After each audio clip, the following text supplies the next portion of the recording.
बहुत समय पहले की बात है। एक गांव में एक दूध वाला रहता था। उसका नाम गिरधर था। वह अपनी पत्नी और अपने एक बेटे के साथ रहता था। उसके पास एक ही गाय थी। वह बहुत प्यारी थी, मगर वह बहुत कम दूध दिया करती थी। वह जितना भी दूध देती थी, गिरधर उसे शहर में जाकर बेच आया करता था। लेकिन दूध कम होने की वजह से उसकी आमदनी भी बहुत कम हुआ करती थी, जिसकी वजह से उसकी पत्नी उसे दिन रात ताने मारा करती थी। अजी सुनो, इतने थोड़े से पैसों का मैं क्या करूं? इतने कम पैसों में तो घर चलाना भी मुश्किल हो रहा है। आपने पड़ोस के मोहन की बीवी को देखा? वह कल ही नई साड़ी खरीद के लाई है। उसका पति तो उसे हर हफ्ते मेला दिखाने के लिए लेकर जाता है और नए कपड़े भी दिलवाता है। आप तो ऐसा कुछ नहीं करते। देखो भगवान, मैं जितने पैसे कमाता हूँ सारे तुम्हें लाके दे देता हूँ। अब मैं और पैसे कहाँ से लाऊं? जितने पैसे तुम कमा के लाते हो ना, उसमें से आधे से ज्यादा पैसों का चारा तो तुम्हारी ये गाय ही खा जाती है और बदले में इतना कम दूध देती है। इस गाय से हमें कोई फायदा नहीं है। इसे तो तुम किसी जंगल में ही छोड़ आओ और एक नई गाय खरीद लो। देखो भगवान, मेरे पास नई गाय खरीदने के पैसे नहीं हैं। हम जितना भी कमाते हैं उसमें 2 वक्त की रोटी मिल जाती है। मुझे ज्यादा कुछ नहीं चाहिए। अजी आपको नहीं चाहिए तो ना सही, लेकिन मुझे तो नए कपड़े खरीदने हैं और नए गहने भी लेने हैं। देखो भगवान, मुझे और परेशान मत करो। रात बहुत हो गई है और मुझे सोने जाना है। इतना बोलकर गिरधर वहां से चला जाता है। पत्नी सोचते हुए, कोई तो उपाय होगा जिससे हम ज्यादा मुनाफा कमा सके। हमारे पास नई गाय खरीदने के पैसे तो है नहीं। मुझे इसी गाय से ज्यादा मुनाफा कमाने की तरकीब खोजनी होगी। अगले दिन सुबह होने पर गिरधर रोज की तरह गाय का दूध निकालकर शहर में बेचने चला जाता है। उसकी पत्नी अपने बेटे को आवाज लगाती है, अरे बेटा मुन्नू, कहाँ है? जरा मेरी बात सुन। जी माँ। जरा बाहर जाकर देख, तेरे पिताजी शहर में दूध बेचने के लिए चले गए क्या? मुन्नू बाहर जाकर देखता है। जी माँ, बाहर कोई नहीं है, पिताजी चले गए। यही सही मौका है। उसकी लालची पत्नी गाय के पास जाती है और बोलती है, क्यों री राम प्यारी, तू दिन रात चारा खाती रहती है लेकिन ज्यादा दूध क्यों नहीं देती? फिर उसकी पत्नी को ध्यान आता है कि उसके पड़ोस में रहने वाले कालिया के पास भी एक ही गाय है, लेकिन उसकी बीवी तो बहुत खुश रहती है। वह कैसे? वह सोच में पड़ जाती है। यही बात पता करने के लिए वह कालिया के घर जाती है। अरे भाई कालिया, जरा बात तो सुनो।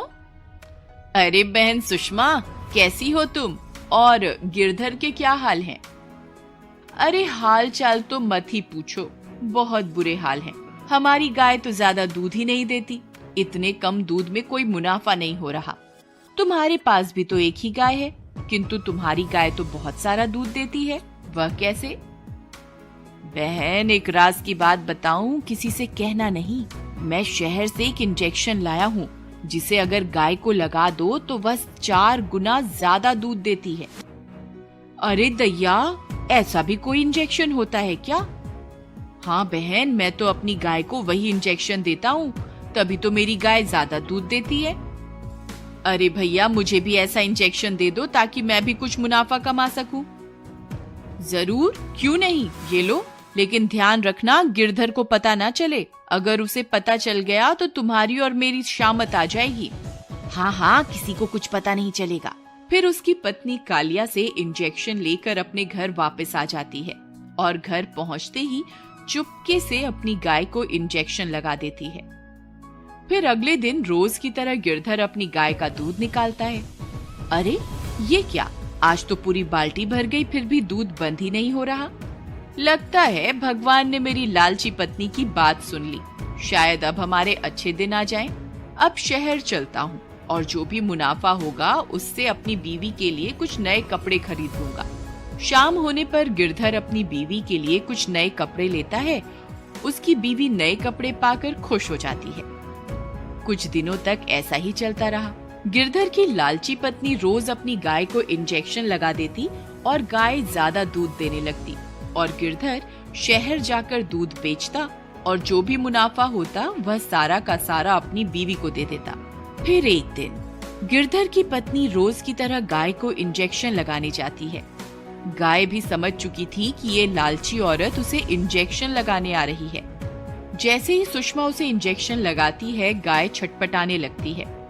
सुषमा, अरे आज क्या हो गया तुझे? इतना क्यों छटपटा रही है? एक जगह ठहर तो सही, रुक जा, इंजेक्शन तो लगाने दे। लेकिन गाय बहुत ज्यादा छटपटाती है और उसे इंजेक्शन नहीं लगाने देती। अरे बेटा मुन्नू, जरा मेरी बात तो सुन। जी माँ।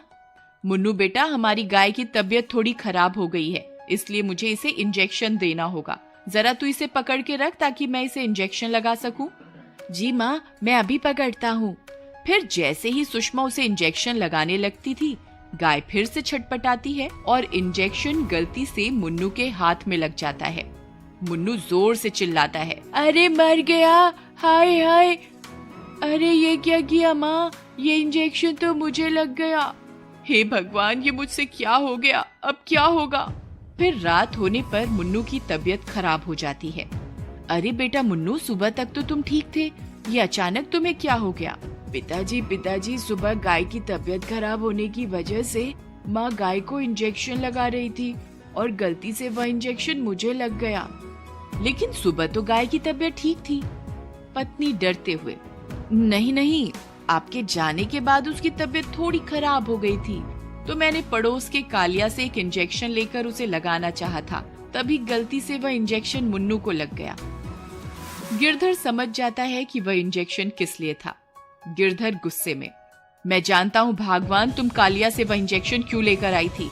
अपनी चोरी पकड़ी जाने पर उसकी पत्नी बहुत शर्मिंदा हो जाती है। मुझे माफ कर दो, ये सब तो मैंने अधिक मुनाफा कमाने के लिए किया था।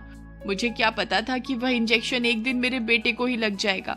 गिरधर, भगवान, आज उस इंजेक्शन की वजह से जब तुम्हारे बेटे की तबीयत खराब हुई तभी तुम्हें एहसास हुआ ना। ये सोचो कि जब तुम रोज गाय को इंजेक्शन लगाती होगी तो उस पे क्या बीतती होगी, उसे कितना दर्द महसूस होता होगा। गाय तो बेजुबान है, इसलिए अपना हाल बता भी नहीं सकती, और हम लालची इंसान थोड़ा ज्यादा मुनाफा कमाने के चक्कर में इन बेजुबान जानवरों का फायदा उठाते हैं। अपने पति की बात सुनकर वह बहुत ज्यादा शर्मिंदा हो जाती है और अपने किए हुए की माफी मांगती है।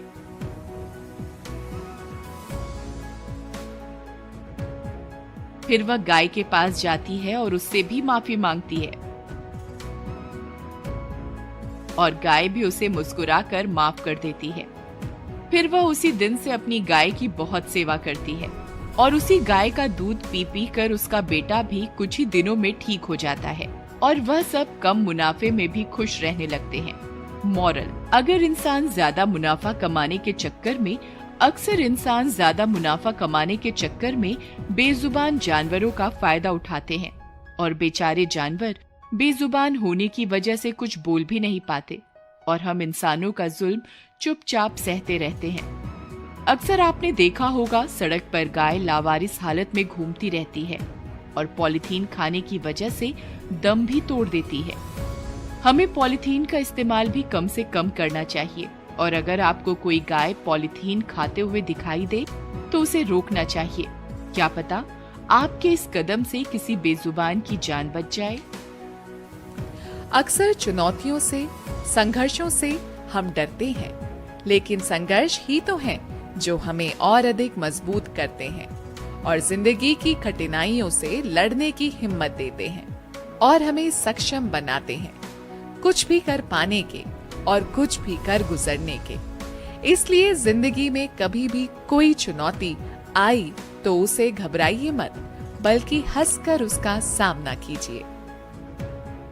ये कहानी कहीं ना कहीं अगर आपके दिल को छुए तो प्लीज लाइक जरूर कीजिएगा। ह्यूमैनिटी